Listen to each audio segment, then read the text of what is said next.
Larry Ellison, The Journey from Orphan to Billionaire. A 9-month-old baby given up by his own mother due to poverty and illness. A young man whose father told him to his face, "You will never amount to anything in life." That same child is today the 5th richest person in the world, who has the power to buy an entire island for $300 million, who has his own fleet of fighter jets, and who is spending billions of dollars to defeat death. This is not just the story of a businessman. This is the story of Larry Ellison, the man who, from the ashes of IBM, built the fortress of Oracle that took over the world's data. The path to success does not always start with a golden spoon. Sometimes it starts in a room with no one to call your own. This is the story of a man who made his way from orphanhood to the list for the world's richest people on his own terms. Larry Ellison, a name that has achieved a place in the world of technology that perhaps no one else has. August 1944, New York. A baby is born to a 90-year-old unwed mother, Florence Spellman. At 9 months old, the baby develops pneumonia. Due to financial hardship and social pressure, Florence makes a difficult decision.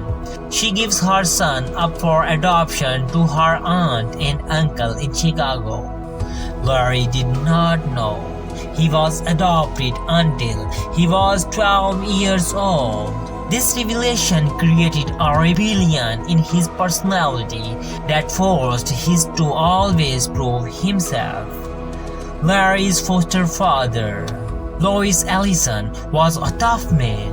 He often told Larry, "You will never amount to anything." Louis, "Larry, you are wasting time. You have no vision." Larry, watching silently, "Time will tell, Dad. Time will tell." This is where Larry learned to challenge authority. He was exceptional at math in school, but he refused to read things he was not interested in. During his second year at the University of Illinois, Larry's foster mother, Lillian Ellison, died. Lillian was the only person who understood him. After her death, Larry became disillusioned with his studies and dropped out of university without taking his exams. In 1966, at just 22 years old, Larry loaded his belongings into his old car and headed for California. He had little money in his pocket, but a passion to create a new world in his mind. Silicon Valley was just being built, and Larry Ellison arrived there at just the right time to write its history. From 1966 to 1977, Larry worked odd jobs at various companies. He was a talented programmer, but he did not like working under anyone. He was often fired or quit his jobs. One day, while working at the Apex company, he came across a paper by an IBM researcher, Edgar F. Cord. The title of the paper was Relational Database Model. The big minds at IBM rejected the idea, saying it was too slow, but Larry saw it as a future trillion-dollar industry. June 1977, Larry founded software development laboratories with 2 of his friends. Total capital just $2,000, of which $1,200 was from Larry's own pocket. "We will build a better database than IBM. They are ignoring it. We will make it a reality." the company got its first major contract from the American intelligence agency, the CIA. They wanted a database that could quickly organize vast amounts of information. The code name for this project was Oracle. Interestingly, the first version they released was called Oracle version 2. Why? Because Larry believed that no customer would want to buy version 1. They thought it would have flaws. This was the first evidence of Larry's marketing acumen. Oracle went public in 1986, but a major crisis hit 1990. The company suffered its first loss due to inaccurate sales reporting, and Oracle's market value fell by 80%. Larry admitted that he was not proving to be a good businessman. He put his ego aside. He brought experienced managers into the company. It was at this time that Larry learned that an idea alone is not enough. Discipline is also necessary to execute it. Oracle survived the disaster, and now Larry Ellison was headed in one direction, ruling the world. By the late 1990s, Larry Ellison understood that it was not enough to simply survive in the technology world, but to dominate. He adapted a strategy called hostile takeover. If you can't defeat them, buy them. And if they are not for sale, destroy them. The PeopleSoft acquisition battle lasted 18 months. Larry bought the company for $10 billion, which took up Silicon Valley. If Larry Ellison had a close friend, it was Steve Jobs. They both had one thing in common: a passion for their cause. When Steve Jobs was fired from Apple, Larry offered to buy Apple and make Steve its CEO again. But Steve refused. He wanted to win Apple back with his own hard work. Larry remained his biggest supporter until his death. Larry's biggest rival in the technology world was none other than Bill Gates. Larry hated Microsoft's monopoly. There was a time when Larry hired private investigators to dig up evidence from Microsoft's trash.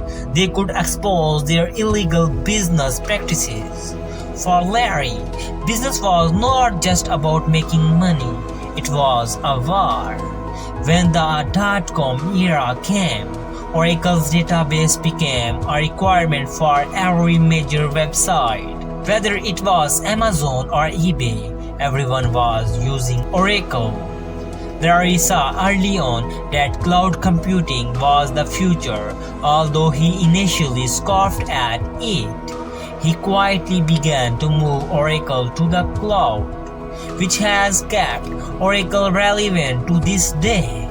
Larry had made Oracle not just a software company, but an impregnable fortress. But now it was time for him to use his wealth and power to fulfill his personal desires. Larry Ellison is said to want to rule not only the land, but also the sea. There was a time when his yacht, Rising Sun, was the sixth largest in the world with 82 rooms and a basketball court. But this was not just a luxury, it was a competition. In 2010 and 2013, they won the America's Cup, proving that they don't know how to lose in sports either. Larry, I don't just want to win, I want to see others lose. This phrase is the essence of his entire life. Larry is not only a prince of the sea, but also of the air. He is a licensed pilot and has a large fleet of jets. He also owns a Russian MiG-29 fighter jet, which also customs once prevented from bringing into the country because they considered it a weapon. Larry believes that the real fun in life is in taking risks. When ordinary people buy houses, Larry Ellison buys entire islands. In 2012, he bought the Hawaiian island of Lanai for $300 million. He wants to make this island the world's first eco-friendly and sustainable island where everything is equipped with modern technology and natural energy.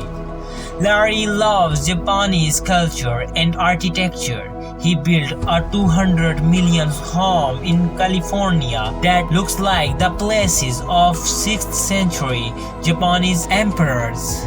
All this wealth and luxury was an attempt to fill the emptiness that was probably created by his childhood, orphanhood, and the harsh father's attitudes. But can this immense wealth even prevent death? Larry's next target was something like that. Like everyone else in the world, Larry Ellison has everything except for one thing: unlimited time. Larry hates death. He sees it as a bug that needs to be fixed. He has invested millions of dollars through the Ellison Medical Foundation in research into how to stop or slow down the human aging process. He believes that death should not be inevitable. Although Larry has been a hard-nosed businessman, he has pledged to give a large portion of his wealth to humanity. He is a part of the Giving Pledge, under which he will spend more than 95% of his wealth on charitable cause. He donated $200 million to the University of Southern California to establish a state-of-the-art center for cancer treatment. Larry did not just stay within his own company, he also spotted a new generation of revolutionaries. He is a close friend of Elon Musk, and he is also on Tesla's board of directors. He invested billions of dollars in Tesla, which is proof of his vision. An orphan child who had no home to live in. Today he is changing the map of the world with his own will. Larry Ellison's story is not just a story of money. It is the story of a man who never accepted the word impossible. Whether you like them or not, you can't ignore them. Because as long as there is data in the world, Oracle will live. And as long as Oracle lives, Larry Ellison's name will shine on the pins of history.